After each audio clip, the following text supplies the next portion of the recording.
하나님께서 주신 은혜를 늘 감사하면서 자식들한테 기억하며 가르쳤습니다. 패삭 세대라는 6월절 만찬을 지켰습니다.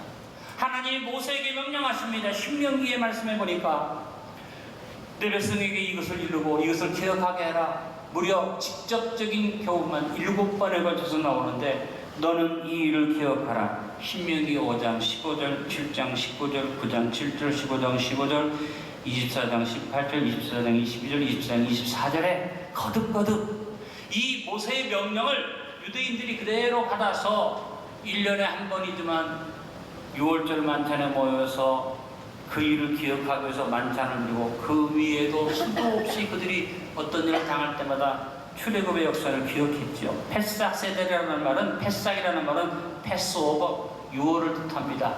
그 다음에 세대라는 만찬, 그래서 6월절 만찬이라는 것입니다. 전 가족이 참여해서 출애굽을 기억하는데 15가지가 넘는 음식이 준비됩니다. 우리도 오래간만에 자녀들이 모이면 갈비탕 끓이고 불고기하고 여러 가지 음식들을 만들지만 맛있는 걸 만들지만 유대인들은 그런 게 아닙니다.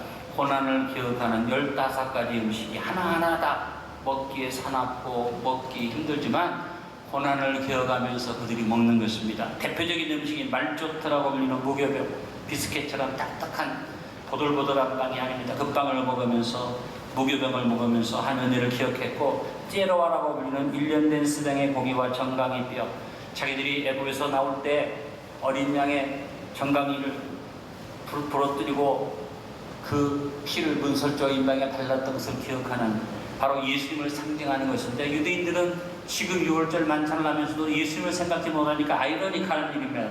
마루르라고 부르는 쓴나물, 이와 같은 음식들을 먹으면서 포도주를 마시는데, 포도주가 6월절 만찬에 포도주가 4번에 걸쳐서 가장이 잔을 들어서 언약을 얘기하고 마시고, 그 다음 또 얘기하다가 언약을 기억하고 마시고, 그 언약 4가지 언약을 어디에서 말합니까? 출애굽기 6장 6절로 8절의 말씀 속에서 4가지 언약을 찾아서 자식들에게 가르쳤습니다.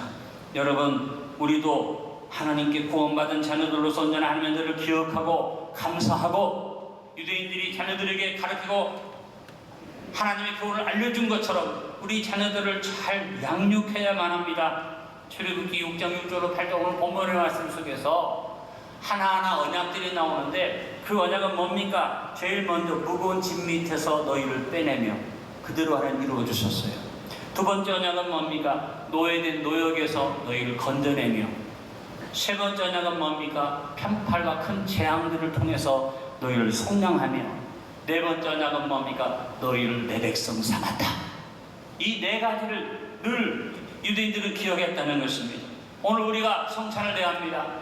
우리가 작은 잔을 받아서 홀짝 마시고 말지만 오늘 4가지의 언약을 기억하면서 여러분도 마음속에 나를 빼내주시고 나를 건져주시고 나를 구속하시고 나를 하나님 백성 삼으셨음을 기억하고 이거를 자녀들에게 전하고 가르치는 저와 여러분 되어지기를 바랍니다.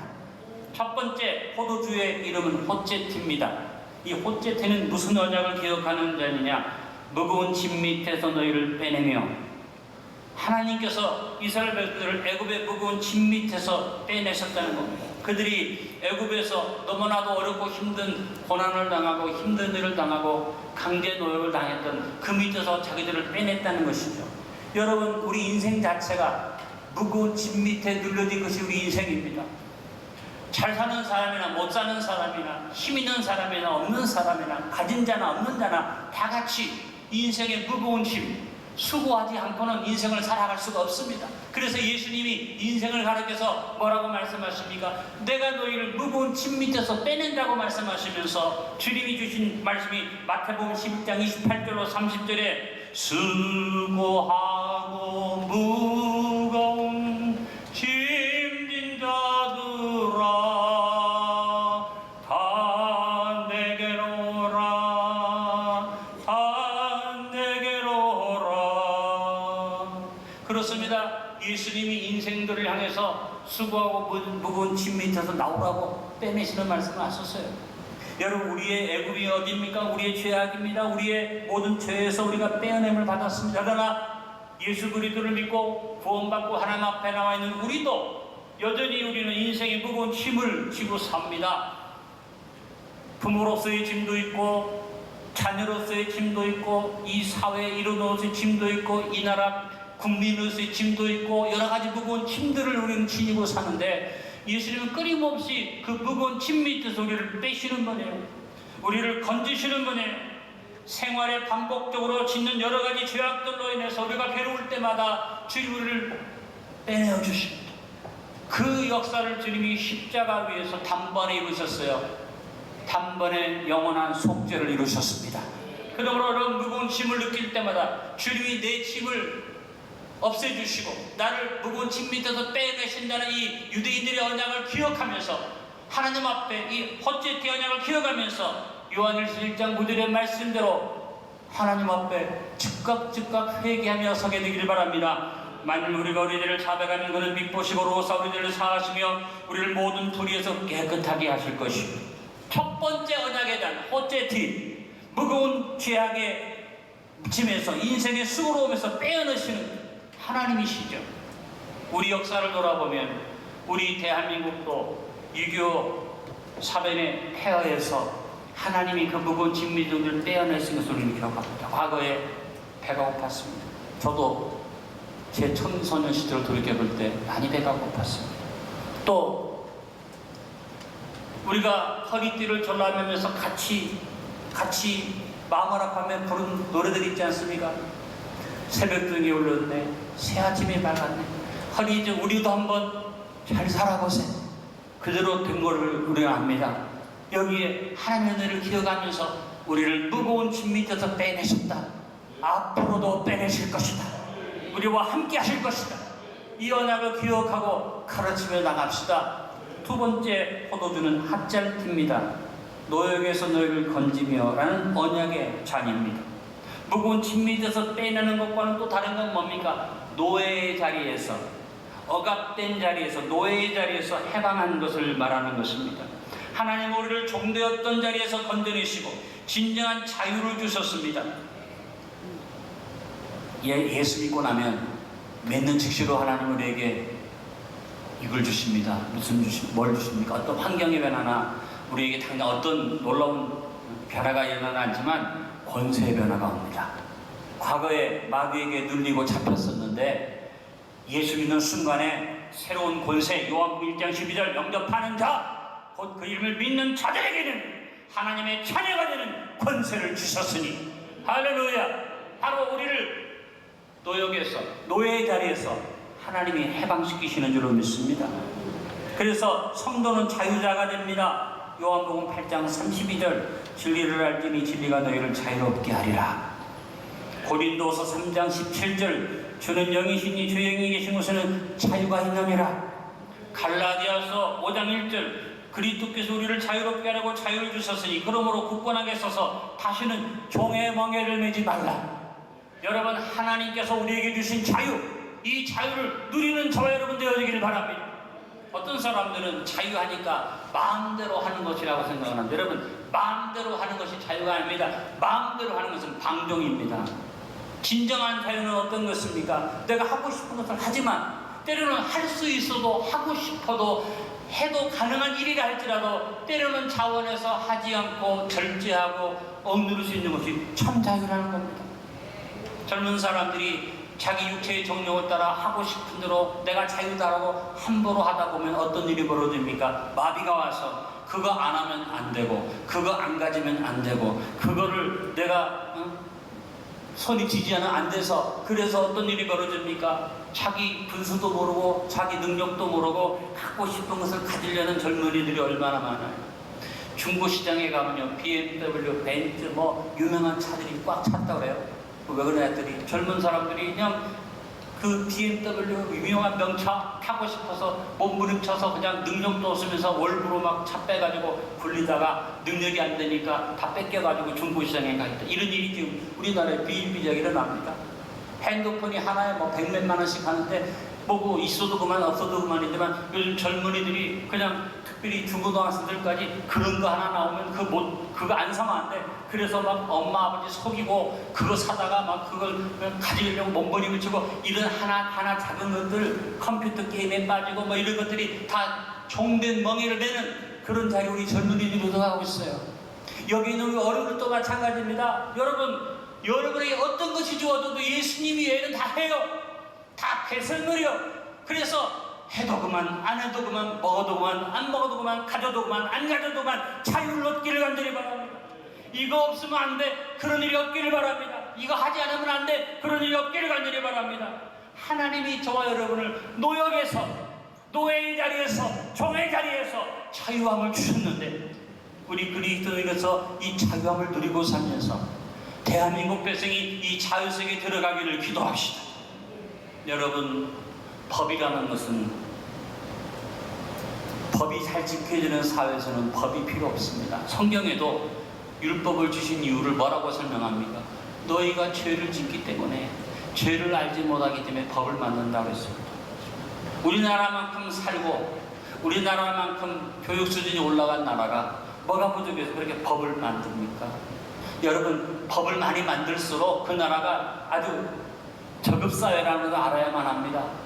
뭐 요만한 일만 생기면 법 만들고 요만한 일만 생기면 법 만들고 이제는 필요도 없는 자기 목적, 악한 목적을 이루기 위해서 국민들을 속이면서 뭐 포괄적 차별금지법, 동성애 합법 이런 것들을 만들어서 법 하는데 그런 것들이 없어도 우리는 이제는 성숙되게 사람을 차별하지 않고 건전한 모습으로 양보하고 서로 배려하는 사회를 만들어가는 것이 아름다운 사회입니다. 왜 종의 자리에 들어갑니까? 법이 없으면 마음대로 합니까? 법이 없으면 지멋대로 합니까? 여러분, 가능한 한 법하지 말고 성된 자유시민으로 우리 살아갈 수 있기를 간절히 바랍니다.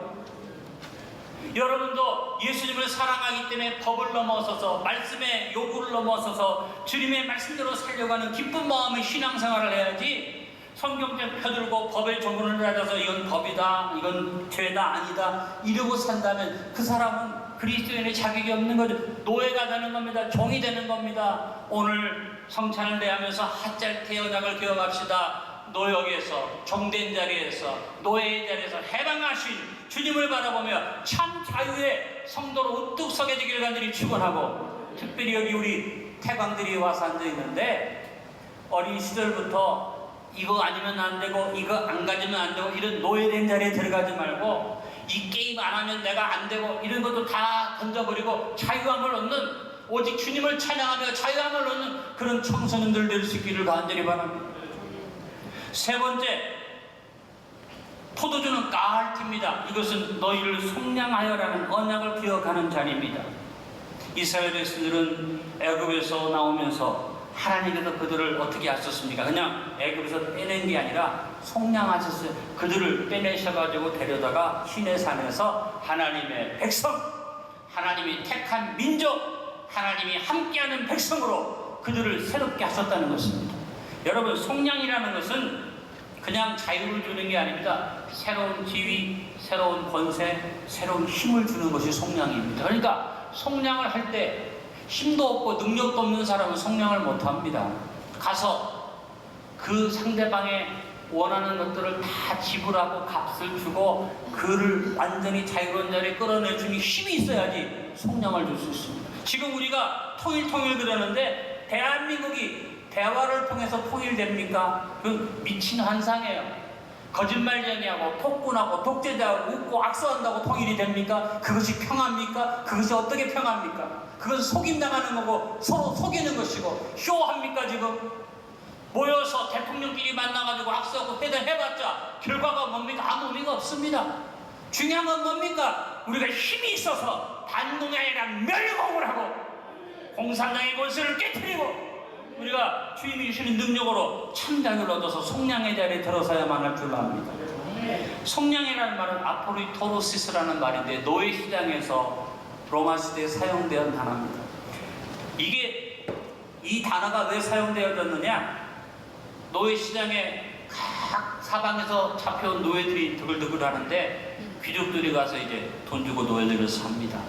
노예들을 사다가 어떤 귀족이 한 노예를 돈 주고 사는데 잘생겼어요. 한번 여러분 저를 보시기 바랍니다. 이만큼 생겼다고 말이에요.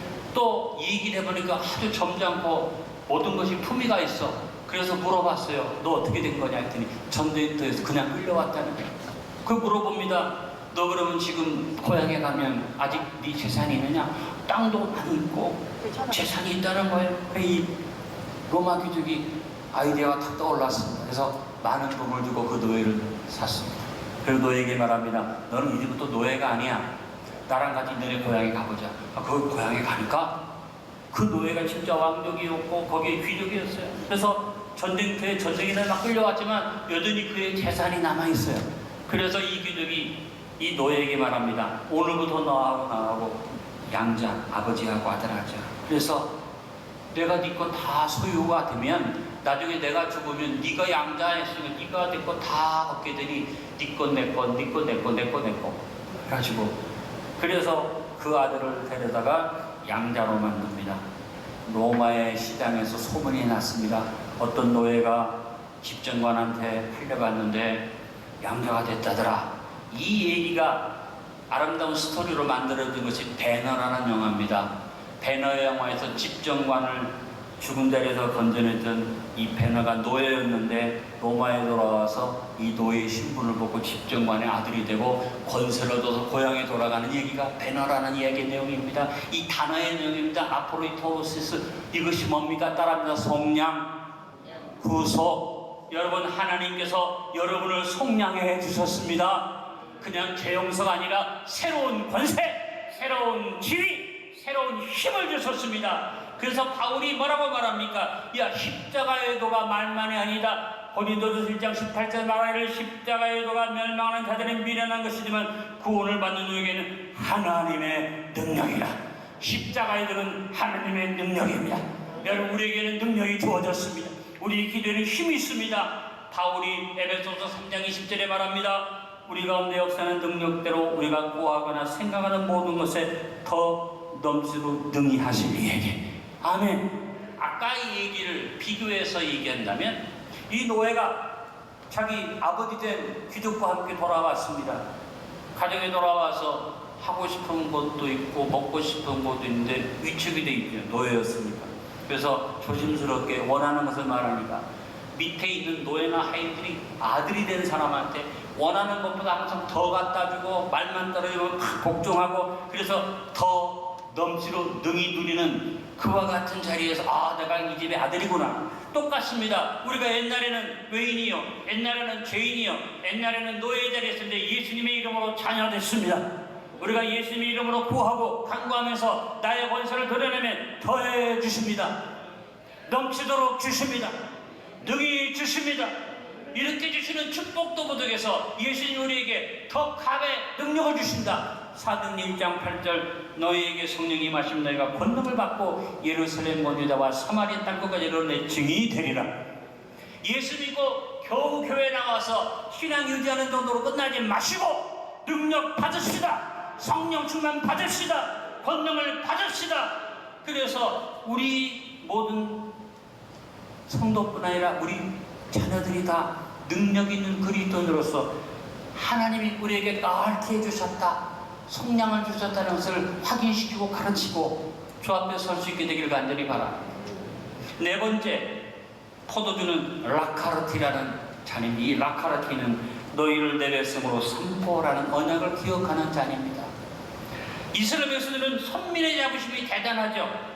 특히 택함받은 민족이라는 이 자부심이 지금도 대단합니다. 어디에 가든 이 자부심을 가졌기 때문에 히틀러의 학살에 의해서 600만이 죽는 일을 당했어도 유대인들은 끄떡하지 않고 버티고 일어나서 오늘날 세계적인 나라를 이루고 그 작은 나라가 아랍의 여러 나라와 싸워서 전쟁마다 이기고 미국의 경제를 지배하는 민족이 됐고 세계 노벨상의 대부분을 점령한 것이 유대인들이에요.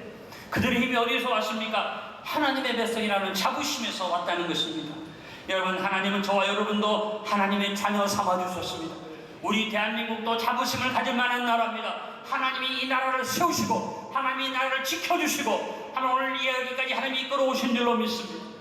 36년 일제 압제 밑에서 우리나라가 해방된 것 하나님의 역사가 아니면 될 수 없는 일이고, 아무 존재도 없는 대한민국을 온 세계가 주목하면서 조선이 독립돼야 한다고 인정해 주었고, 그것이 이루어져서 일본에서 우리가 해방된 다음에 이 대한민국이 두 쪽이 나면서 잘못하면 공산화될 뻔한 이 나라를 하나님께서 강권적으로 유엔이 반쪽이라도 선거를 할 수 있는 지역만 선거하고 대한민국의 독립국가를 만들어내는 결정이 쉬운 일이 아니에요. 그 일이 결정되어지고 하나님이 세운 사람 이승만 대통령을 세워서 자유 대한민국이 건국되어졌습니다.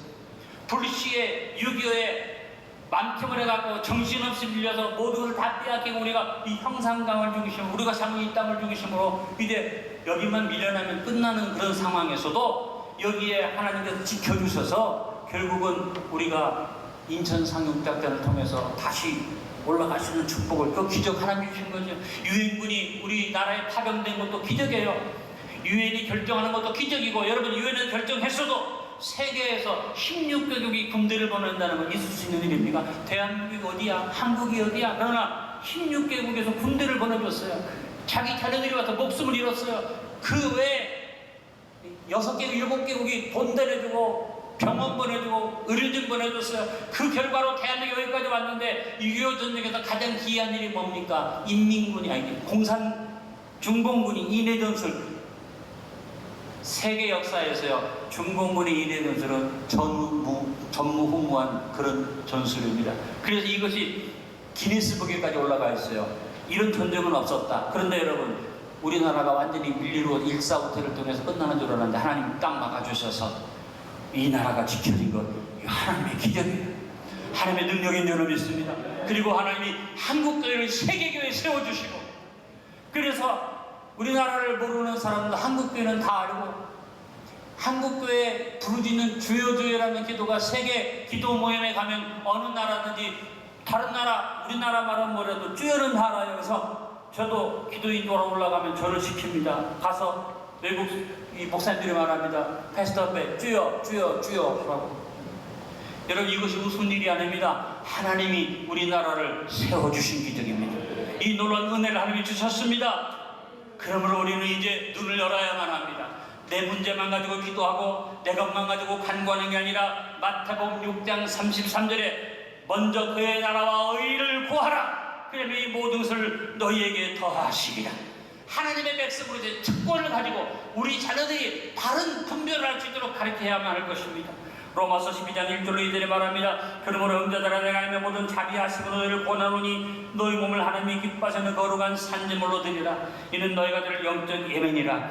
너희는 이 세대를 본받지 말고 네 마음을 새롭게 하며 변화를 받아 하나님이 선하시고 기뻐하시고 온전하신 뜻이 무엇인지 분별하도록 하라. 이 세상 풍조에 끌려서 이 세상의 여러 가지 더러운 세상 물결에 흘러가는 우리 자녀들을 붙잡아서 그들 마음속에 새 마음을 넣어주고, 적어도 하나님의 뜻을 분별하는 자녀들을 우뚝 세워서 하나님의 역사를 일으키는 자녀들로 세울 수 있기를 간절히 바랍니다.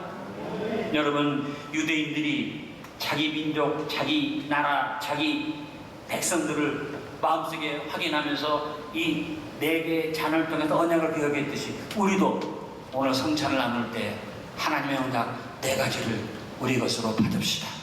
결론을 맺습니다. 국가적으로 우리 대한민국이 받은 하나의 은혜와 축복을 기억하며 겸손하게 감사함으로 살아갑시다.